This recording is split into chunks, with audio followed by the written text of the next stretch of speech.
Okay, email time. Alice, I really get into your show while I drive a cab. Although I enjoy all your stories, I enjoy your personal recollections of John Lennon. What was John like to know personally? Could John be a really sweet guy, or was he as brash as he was made out to be? Not looking to trash him, but I love the guy and cry like a baby every time it hits me how his life ended. Lee Eustace, Bloomington, Illinois. Okay, I'll tell you something about John. John was very cynical. You had to kind of be on his wavelength. When I got with John, I kind of had to go into what his cynical view of the world was going to be. And then the more he drank, the more political he got. And the more he wanted you to believe, wanted you to get on board with him.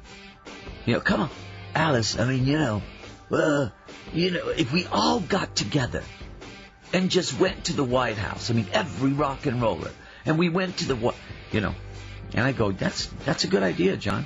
Tell me that tomorrow when you're sober, okay? And the next day he wouldn't even remember what he was talking about.